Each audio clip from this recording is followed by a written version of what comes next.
ሄሎ ጓደኛዬ፣ ገና ልመቀጫ በቃ ሰላም ነው። እንዴትም ብዬ አነጣጠላችኋለሁ። እትዬ በጣም ትልቅ ችግር ውስጥ ናት። ሰሞኑን በጣም ተጨንቃለች። ለምን እንደሆነ አላውቅም፣ ግን ከእሱ ውጭ ማሰብ አልቻልኩም። ምን ሆና ነው? ለነገሩ ባለፈውም ልክ አልነበረችም። የሆነ ነገር እንደሆነች ያስታውቅባታል። እንዴት? ወላጅ እናትሽ አልማዝ ሄደሽ ፊቷ ትክክል አልነበረም። ቤተሰብ ጋር ሄጃለሁ ያ ነበር። ለእህቷ ስደውል ግን አልመጣችም አለችኝ። ምን? ያልማዘት የለችም አለችሽ? እሷ ጋር ካልሆነ የት ትሄዳለች? እኔ እንጃ፣ የሆነ ሚስጥርም አለ። ተያት እባክሽ፣ ስለ እሷ ያገባል። የፈለገችበት ሄዱ። በኃይሉ ህይወቴን አበላሽተዋል። አሁን ደግሞ በተለይ ህይወቴን አበላሽተዋል። ሄሎ ሄሎ ብሌ፣ አንድ ነገር ንገርሽ። ሰላም ወላጅ እናትሽ ናት። ደግሞ በዚህ መጣችሁ? ያልማዝ አይበቃችሁ?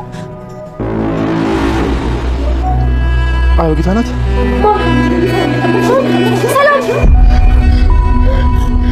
አይዞሽ፣ እሺ? ከዚህ ነገር ነፃ አውጣሻለሁ። አልማዝ በህይወት አለች፣ አልሞተችም። አዎ ሰላም፣ አልማዝ አልሞተችም። ይሄ ሁሉ የባህሉ ተንኮል ነው። አሁንም እኮ ከቤተሰብ ውጭ ሆና ነው እንጂ አልሞተችም። አልማዝ ማናት? አልማዝ ማናት? አውቅሽ ነው ሰላም። በቃ አንቺ ቁጭ በይ፣ ቁጭ በይ፣ ቁጭ ብለሽ ጠብቂኝ እሺ? እኔ ምግብ ይዤልሽ እመጣለሁ እሺ? ጠብቂኝ እሺ? ጠብቂኝ እሺ? እንዳትንቀሳቀሽ። እህትህ በጭንቀት አብዳልሃለች። አይሆንም። አንቺ ማነሽ? አንቺ ልጅ አይደለሽ። እኔ ነኝ ልጅ። ውጭ ነኝ ከዚህ ውጭ ነኝ፣ ውጭ ነኝ። ልጅ ስትመጣ ይሄ እኮ አሁን የምንለው ቅድም አንቺ ውጭ ያለሽ የሆነ ሰው ስክረው ምን እንዳለች ነገር ሰላም። የበሌን አሳዳጊ ወይዘሮ ገነት ሳሚ ወደ እሷ ስልክ በመደወል የበሌን ትክክለኛ እናቷ ወይዘሮ ሰላም እንደሆነች ሲነግራት ለማመን ከበዳት። ለበሌንስ ምን ብላ ታስረዳት? ደግሞ በዚህ መጣችሁ የአልማዝ አልበቃ ብሏችሁ። አሁን ደግሞ በሌንስ ቢነገራት እንዴት ልታምን ትችላለች? ከዚህ በፊት የውሸት እናት አመጥተው እናትሽ ናት ስላሏት አባቷን ያፍጣት ደግሞ አሁን ይህን ልታምን ትችላለች በማለት ለመናገር ለበሌን እጅግ ከብዷቸዋል ወይዘሮ ገነት። ወይዘሮ ሰላምም እዚህ ጋር የሰው ነፍስ አጥፍተሻል፣ ወደ እስር ቤት ትወርዳለች ስለተባለች በድንጋጤና ከጭንቀቷ ብዛት የተነሳ አይምሮ አልቋል። ማንንም ማስታወስ አልቻለችም። ቃል ወደ አቶ በኃይሉ ቢሮ ሄዳ ገንዘብ ታካፍለኛለህ፣ ከ2 ሚሊዮን ብሩ 50% የኔ ነው ስትለው እንደሱማ በፍጹም አይሆንም ሲላት በመበሳጨት ወደ ወይዘሮ ሰላም ተመልሳ አልማዝ እንዳልሞተች ብትነግራትም ነገር ግን ወይዘሮ ሰላም ምንም ነገር ልታስታውስ አልቻለችም። በሚያሳዝን ሁኔታ። ሰላም ጤና ይስጥልኝ ውድና የተከበረችው በመላው ዓለም ያለች ኢትዮጵያዊና ኤርትራውያን እግዚአብሔር ይመስገን ደህና ነኝ። አደራ ድራማ ክፍል 21ን አብረን እናያለን። የባለፈው ክፍል ወደ ወይዘሮ ሰላም ሳሚ ስልክ በመደወል አልማዝን እንደገደልሻትና ከወንድምሽ ከባህሉ ጋር ተባብረሽ አርቀሽ እንደቀበርሻት ደርሰንበታል በማለት ይህን ነገር ስትሰማ ወይዘሮ ሰላም ተዝለፍልፋ ራሷን ስታ ወድቃ ነበር። ቪዲዮ ያለቀው ብሌንና ቃል ተዝለፍልፋ ስትወርቅ፣ በተለይ ብሌን ስፍስፍ ብላ ምን ሆና ነው ብላ ስታገላብጣት እያለ ነበር ቪዲዮ ያለቀው። ቀጣዩ ክፍል አብረን ነኝ። ብሌን ወይዘሮ ሰላም ምን እንደተፈጠረባት ግራ ስለገባት ወደዛ ወደዚህ ስታቀላብሳት እና ምን ማድረግ እንዳለባት ግራ ሲገባት ቃልም አታካብጅ እባክሽ አንተ ነቃለች እያለች ትገለመጣት ነበር። ብሌን የምታደርገው ነገር ግራ ገብቷት ወይኔ እኔ እንደዚህ ልዝለፍለፍልሽ ወይ ደግሞ ዳግመንም እንጥራው እንደ ቃል ስትላት ደግሞ የቀኗል በቃለች እንዴ በስበው ልታገኝ ፈልገች ነው በማለት የማይሆን ነገር ትናገራት ነበር።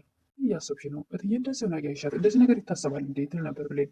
የልብሽን ስለተናገርኩ ተናደርሽ እንዴ የሚል ቃል ነበር የመለሰችላት። ቃል ደግሞ እትዬ እንደዚህ ሆና እንደዚህ አይነት ነገር ማሰብ ስተገቢ ነው እንዴት ል ነበር ብሌን። ታካብጃለሽ አስርሽ እንደዚህ ራሷን ስለሳተች እንደዚህ ማስቀበጥ አለብሽ እንዴ ትላት ነበር ቃል ብሌንን።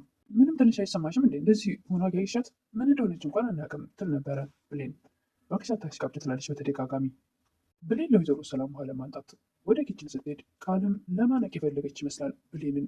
አይን አይኑን በር በሩን እያጌች ወደ እሷ ጠጋ የማለት ነገር ትፈልግ ነበር። ልታንቀት የምትፈልግ አይነት ትመስል ነበር። በፍጥነት ተመልሳ ውሃ በላዋ ላይ ስታፈስላት ወይዘሮ ሰላም ከእንቅልፍ እንደነቃ ሰው ተነቃለች። ለሰከንድም ዞር ብላ ያላየቻትና ብሌንን አፋፏን እያለች ምን ማድረግ እንዳለባቸው ስትጨነቅ የነበረችዋን ብሌንን ወደዛ ዞር ላይ አንቺ ብላ ወይዘሮ ሰላም ስትነቃ ማን በማለት እሷ ላዋ ላይ ጥምጥም ማለት ትሞክራለች። ወይዘሮ ሰላም ላይ ቃል አስመሳይ ያወጣል። ብሌን ተጨንቃ ብቻዋን የምታደርገው ግራ ገብቷት በነበረ ሰዓት ስትገላመጣት የነበረችው ቃል አሁን ላይ ወይዘሮ ሰላም ከእንቅልፍ እንደነቃ ስትነቃ ብሌን ወደዛ ዞር በማለት በጣም የምትገርም ፍጡር ናት። ምን ነክቶች ነው እንደዚህ ያስጨነቅሽኝ እኮ ትል ነበር ቃል።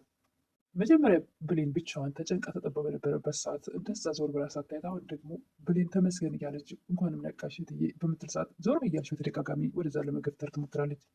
ትክክለኛ ስሜት ጥሩ ስሜት ላይ አይደለሽም ወይ ወደ ሆስፒታል ሄድ እንደ በተደጋጋሚ ወደቅሽ እኮ ባለፈውም እንደዛ ትል ነበረ ቃል። ብሌንም በጣም ተገርማ ምን አይነት አስመሳይ ሰው ናት በማለት ከዚህ በፊት ቃል እንዴት መታ እንደጣለቻት ያንን ሁሉ ታስታውስ ነበር። ከዚህ ሂጂና ምግብ ስሪላት ምን ተከትለሽ ታይናለች ትል ነበረ ቃል። እና ያሉሽ ማም በስልክ ምንድን ነው የሰማሽ? ምን ተፈጥሮ ነው ትል ነበረ ቃል። አልማዝን እንደገደልኳት የሆነ ሰው አውቋል ትል ነበረ ወይዘሮ ሰላም። ቆይ ማን የነገረሽ ትል ነበረ አስመሳይ ቃል። ወይዘሮ ሰላምም ማን እንደሆነ አላወቅኩም፣ ምን አይነት ጣጣ ውስጥ ነው የገባሁት ይሉ ነበር ወይዘሮ ሰላም። አይዞሽ መምዬ የሆነ ምክንያት ናጣም ትላት ነበረ ቃል። ምንም ወይዘሮ ሰላምን ልክ እንደ ወደ አቅፋል ለማስመሰል ያክል ከታች አቅፋት ከላይ ደግሞ ቀና ብላ የማታያት ሰላምን ተሸጉዳት ነበር። ፈገግ እያለች በኃይሉ ስራህን ጀመርክ ትል ነበረ ቃል። አሚም ለአቶ በኃይሉ እና ምን አሰብክ እያለው ነበር። አቶ በኃይሉም ነገ ደውለን 2 ሚሊዮን ብር እንዲሰጠን እነግራታለን፣ ካላመጣች ግን ደግሞ ለፖሊስ እንደምትታሰር ፖሊስ እንደሚፈልጋት እነግራታለን። ይህን ሁሉ ገንዘብ ከየት ታመጣለች ይል ነበረ ሳሚ። የጌታ በታች ስላለህ እንዴ አረብ ሀገር እኮ 10 ዓመት ሙሉ ተንከራታ ያመጣችው ብዙ ገንዘብ ነው ይል ነበር አቶ በኃይሉ። ላይ ደግሞ ማዳማ ወደ ሀገር ቤት ትሄዳለሁ ስትላት በጣም ከሚገባው በላይ ገንዘብ አሸክማት ነው የመጣችው። ሆንማ ይኖራታል አስበዋል እንዴ እንዲህ በቀላሉ 2 ሚሊዮን ብር ስናገኝ ነበር ሳሚ። ወይም አቶ በኃይሉ ፊት ያነበበው ነገር ቢኖርም 2 ሚሊዮን ብሩን ሳያከፈለው ለራሱ ብቻውን ለማግኘት እንደፈለገ ሲያቅ ገብቶኛል። 2 ሚሊዮን ብሩን ለራስ ልታደርግ አይደለም ቆይ ደግሞ ሚሊዮን ብር አገኛለሁ ብለህ አንተ ስታስበን ደግሞ ምሰራውን ሰራልኝ ነበር ሳሚ። ቃልም ወይዘሮ ሰላም ምነው እናቴ ያመመሽ እንዴት ላት ነበር። አላመመኝም ግን የአልማዝ ነገር እያስጨነቀኝ ነው፣ በህልሜም እየመጣች መተኛትም አልቻልኩ ትል ነበር ወይዘሮ ሰላም። ነፍስስ በእጅ ጠፍቶ እንዴትስ በሰላም ልኖር እችላለሁ ትል ነበር ወይዘሮ ሰላም። ቃልም ለምን ለመርሳት አትሞክሪ ሆን ብለሽ አልገደልሻት ትል ነበር ወይዘሮ ሰላምም። ከዚህ ሁሉ ጭንቀት እጅ ለፖሊስ ብሰጥ ይሻለኛል ትል ነበር። ቃልም ለምን እንደዚህ ታስቢያለሽ እኔን ስለማጠለሽ ትሄጃለሽ ትል ነበረ። ወይዘሮ ሰላም እጇን ለፖሊስ ከሰጠች እነሱ ምንም የሚያገኙት ጥቅም አይኖርም። ወይዘሮ ሰላም ከዚህ ሁሉ ጭንቀት ራሴን እጅ ለፖሊስ ብሰጥ ይሻለኛል ስትል ቃልም እንዴ እኔን ለማንጠለሽ እናቴ እኔ ማናለኝ ትላት ነበረ። አስመሳይ ቃል ገዳቸውን ላይበላሽ ስትል እንደዛ ለማለት ለማሳመን ትሞክር ነበር። ወይዘሮ ሰላም ራሷ እጇን ለፖሊስ ከሰጠች እነሱ የሚያገኙት ጥቅም አይኖርምና እዛ ጋ የሞተ ሰውም ስለሌለ ይሄ ነገር ወይዘሮ ሰላም እዛ ለፖሊስ እጇን ብትሰጥ ምንም አይነት መረጃ እንደሌለ ስለምታውቅ በዚህ ምክንያት በፍጹም እንደሱ እንዳታደርግ ትል ነበረ ቃል። ምን ላድርግ የኔ ልጅ ጸጸት እኮ ውስጤን እየጎዳው ነው፣ ሰላሜን አጥቻለሁ ትል ነበረ ወይዘሮ ሰላም። ነገር ግን ለፖሊስ እጇን ሄዳ ብትሰጥ ፖሊሶቹ ምንም አይነት መረጃ ስለሌላቸው ለስራት እንደማይችሉ ስለምታውቅ ቃል ደግሞ እነሱ ምንም ጥቅም ስለማያገኙ ለማስቀረት እየሞከረች ነው።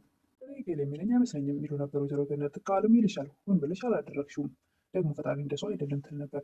የሰው ነፍስ ያጠፋሁ በጣም መጥፎ ሰው ነኝ ትል ነበረ ወይዘሮ ሰላም። ጭንቀት እኮ ራሴ ሊፈነዳ ነው ትል ነበር ወይዘሮ ሰላም። እኔ በጨፈድኩ ቁጥር አልማዝ ትመጣብኛለች። ብሌን ምን ማድረግ እንዳለባት ስለ ወይዘሮ ሰላም ምን እሱን እንደሆነ ተጨንቃለች። ተጨንቃ ብቻዋን እያወራች እያለ ዳጊ ይመጣል። ምን ሆነች ነው ብሌን ብቻሽን እያወራች ነው ይላት ነበር። ምንም አልሆንኩም ስለ ሰላም እያሰብኩ ነው፣ ምን ሆና እንደሆነ አላውቅም ትል ነበር። የምታውቀው ነገር አለ ትለው ነበር። እኔ እንዴት ላቅ እችላለሁ ይል ነበር ዳጊ። ብሌን በቃ ደህናዋል እናቴ ጋር ሄድ ነው ትል ነበረ። እንግዲያውስ እናትሽ ጋር ሄድ ሰላም በይልኝ፣ የሆነ ነገር የምታደርግልኝ እፈልጋለሁ። ምንድን ነው የምታደርገው ትል ነበር ብሌን። ብር አውጥቶ የሆነ ነገር በራስሽ ስም ገዝተሽ ይችላት ነበር። በፍጹም ከዚህ በፊት ያደረግላትን አስቤዛ እንደገዛላት ነግራኛለች። አሁን ደግሞ ከየት ታመጣለት ትል ነበር ብሌን። ዳጊም ገነት እኮ የእኔም እናቴ ናት፣ ለአንቺ እናት ከሆነች ለእኔም እናት ናት ይላት ነበረ። ብሌንም በጣም አመሰግናለሁ አንተ መልካም ሰው ነህ ትል ነበር ዳጊም። ብሌን እና ዳጊ እጅ ልጅ ተያይዘው እያወሩ ያለ ቃል ብቅ ትላለች፣ በቀላትም ድብን ትላለች። አሁን የውሸት ስልክ በማውራት እነሱም በቀደናዊ ተባብለው ሲለያዩ እንዴትም ብዬ እናትንማ ማለያየት አለብኝ ትል ነበረ ቃል። ብሌንም ወደ አሳዳጊ እናቷ ስትሄድ የብሌን ፊት ልክ አልነበርም እና ምን ሆነች ነው ልጅ ተጨንቀሻል? የተጨነቅሽ ይመስላል እኔ እያለሁ ለምን ትጨነቂያለሽ ትል ነበር ወይዘሮ ገነት። እባክሽ እናቴ ወይዘሮ ሰላም ሰሞኑ ልክ አይደለችም፣ ምን እንደሆነችም አላውቅም ነበረ። ለነገሩ ባለፈው እኮ ልክ አልነበረችም አልማዝ ሄደሽ ቀን ይሎ ነበር ወይዘሮ ገነት። ልክ እንዳልሆነች አስታውቅባታል። ደግሞ ወላጅ እናትሽ ሄጃለሁ ብላ ነበር፣ ወደ ቤተሰብ ሄዳለች ተብሎ ነበር። እህቷ ጋር ስደውል ግን የለችም ተብሏል። በቃ የለችም አለችሽ እና ታዲያ እሷ ጋር ካልሄደች የት ትሄዳለች ትል ነበር ብሌን። እኔ አላውቅም የሆነ ሚስጥርም አለ ይሉ ነበር ወይዘሮ ገነት። ታያት እባክሽ የፈለገችበት ትሄድ ትል ነበር ብሌን። እንዴት እንደዚህ ስትናገር ቻለች? እናትሽ አይደለች እንዴ ይሉ ነበር ወይዘሮ ገነት። አይደለችም እናቴ አይደለችም፣ እሷ ለገንዘብ ብላ የመጣች ውሸታም ሰው ናት ትል ነበር ብሌን። ለሆነ ያጸመዱን ትል ነበር ብሌን። ወይዘሮ ገነትም የኔ ጥፋት ነው፣ ሰዎቹን አምኜ እኔ የማይጨበት ተስፋ ውስጥ ከተትኩሽ። አንቺ ምን አጠፋሽ እናቴ ትል ነበረ ብሌን። ቢያንስ ማረጋገጥ ነበረብኝ፣ የእውነት ነው ተብሎ ሄደሽ ቢሆን ኖሮ ምን እንደሚፈጠር ታውቂያለሽ ትል ነበረ። አሜን በኃይሉ ህይወቴን አበላሽተዋል፣ አንተው ደግሞ አሁን እኔ በተራ ያንተን ህይወት አበላሻለሁ ይል ነበር። ሆኖም ወደ ብሌን ስልክ ይደውላል። ብሌን ስልኩን ጥለው ቤት ወጣ ነበር እና ወይዘሮ ገነት ታነሳለች። ወይዘሮ ገነት ማንሳት አለብኝ የልጅ ስልክ አይደል በማለት ታነሳለች። ሄሎ ብሌን አንድ ነገር ልንገርሽ፣ ሰላም ወላጅ እናትሽ ናት ይል ነበረ። ደግሞ በዚህ መጣችሁ? አልማዝ አልበቃ ብላችሁ ትል ነበር ወይዘሮ። ቃልም ወደ በኃይሉ ቢሮ በመሄድ ስንት ፐርሰንት ነው የምትሰጠኝ? ሰላምን 2 ሚሊዮን ብር እንደጠየኳት አውቃለሁ ትል ነበረ። የሚገባሽ ልሰጥ እችላለሁ፣ ግን ደግሞ እኔና አንቺ ስለ ብር ማውራት አለብን እንዴ ይል ነበር አቶ በኃይሉ። ቃልም አዎ ሌባ እኮ የሚጣላው ሲከፋፈል ነው ትል ነበረ ቃል። እኛውም 50% እቀበልሃለሁ እፈልጋለሁ 50%ቱ ለእኔ እንዲሆን ትል ነበረ ቃል። ቃል ልጃለሽ እንዴ ምን ስለሆንሽ ነው ደግሞ 50% ላንቺ የሚሰጥሽ ይል ነበር አቶ በኃይሉ። ምንም ነገር የጨረሱት ራሴ ነኝ፣ ስለዚህ ለአንቺ አይገባሽም ይላት ነበር በኃይሉ። ይህ ቢሆን አልሰጥሽም ሲላት አቶ በኃይሉ ቃል ብልህ ትመስለኝ ነበር፣ ለካ ደግሞ አይደለህም ሞኝነትልና ቃል ከቢሮ ትወጣለች። ወደ ቤት በመመለስ ይሄ ሞኝ እኔ አብረን በሰራ ነው ሊሸውደኝ ይፈልጋል እንዴ? ምንም ነገር ሳላስቀር ለሰላም እነግራታለሁ ትል ነበረ ቃል። እንዳልገደለቻትና በህይወት እንዳለች የራሱ የወንድሟ ተንኮል እንደሆነ ሁሉንም ምንም ሳላስቀር ነገራታለሁ ትል ነበረ ቃል። ነገር ግን ወይዘሮ ሰላም አሁንም አይምሮዋ ትክክል አይደለም። አንቺ ገዳይ የሚለው ነገር በአይምሮዋ እየተመላለሰ ሰላም ነስቷታል። ኃይሉም ቃል ምን ለማለት ፈልጋ ነው እንደዚህ አይነት ንግግር የተናገረችን እያለ ይጨነቅ ነበር። ለሰላም ልትነግራት ነው እንደ እያለ ወይዘሮ ሰላም እንደዛ እየተጨነቀች እና አንቺ ገዳይ እያለ በላዋ ላይ እያቃጨለባት የሆነ ድምፅ እየመጣ አይምሮዋን በጥብጧትና ህሊናዋ ሰላም አቶ ታውቆ ነበርና አይዞሽ ሰላም አልሞተችም እኮ አልማዝ ትላት ነበር። የማናት አልማዝ? አልማዝ የልጅ ጓደኛ ማለት ትጀምራለች ወይዘሮ ሰላም ብላ እያንዳንዱን ነገር ዘርግፋ ብትነገራት በፍጹም አልሞተችም። አሁን ከከተማ እንድትወጣ አድርጓት ነው። ያኔም እኮ የሞተች መስሎ ሽቶ ልረጫት ስል ስትነሳ እንንገራት ስለው እሷን እያስፈራራናት ገንዘብ እንቀበላት ስላለኝ ነው እንጂ እንዳልሞተች ልንገርሽ ብል ራሱ ወንድምሽ ያደረገው ተንኮል ነው እያለች ሁሉንም ነገር ብትናገር፣ ነገር ግን ማናት አልማዝ እያለች ወይዘሮ ሰላም ምንም ነገር ማስታወስ አልቻለችም። በሚያሳዝን ሁኔታ ሰላም ራሷን አይምሮዋን ለቋል። ወይዘሮ ገነትም ለብሌን ሳሚ የነገራትን ነገር ለመናገር በራሷ ስልክ ነው የደወለው። ልንገራት ልንገራት ደግሞ ሳልነግራት ስቀር ድጋሚ ቢደውልባት ልታዘን አይደል እያሉ ወይዘሮ ገነት ተጨንቀዋል። ሰማሁትን ነግሬያት ከራሷ ጋር እውነት መሆኑን ብናረጋግጥ ይሻላል እያለች ወይዘሮ ገነት ጭንቀት ውስጥ ናት። ደግሞ ከዚህ በፊት የተፈጠረው ነገር አሁንስ ቢፈጠር እንዴት ታምናለች የሚለው ነገር አሳስቧቸዋል። ወይዘሮ ገነት የምነግርሽ ነገር አለ ልጄ ይሉ ነበር ወይዘሮ ገነት። እናቴ ወሳኝ ነገር ካልሆነ ተይው መሄድ አለብኝ አሁን ትል ነበር ብሌን። ነገሯ ሽጨሻለሁ ቅድም አንቺ ውጭ ሄደሽ እያለ አንድ ሰው ስልክ ደውሎ ነበር ትል ነበር ወይዘሮ ገነት። እሱ ትል ነበር ብሌን። ማንነቱን አልነገረኝም ግን ደግሞ አንድ ከባድ የሆነ ነገር ነግሮኛል ይሉ ነበር ወይዘሮ ገነት። ልጅ የእውነት ላይሆን ይችላል እንደ ባለፈው ተስፋ እንዳታደርግ ይሉ ነበር ወይዘሮ ገነት። ወይዘሮ ገነትም ለመናገር እያፈሩ እያለ ቃልም ለባይሉ ደውላ ታብዳልሃለች የሚል ቃል ተናግራ ነበር። ወይዘሮ ሰላም እንደዚሁ እንዳበዱ ቀርበን ወይስ ወደ አእምሯቸው ይመለሱ ይሆን? ወይዘሮ ሰላም ወደ አእምሯቸው ቢመለሱ እጅግ ደስ ይላል። እንግዲህ እሱም በቀጣይ የምናየው ይሆናል። ዛሬ ግን ቪዲዮ ያለቀው እዚህ ላይ ነበር። ይህን መስል ነበረ አደራ ክፍል 22። በቀጣይ እስክንገናኝ መልካም ቆይታ እያልኩኝ ምስጋና ከልብ ነው። አመሰግናለሁ።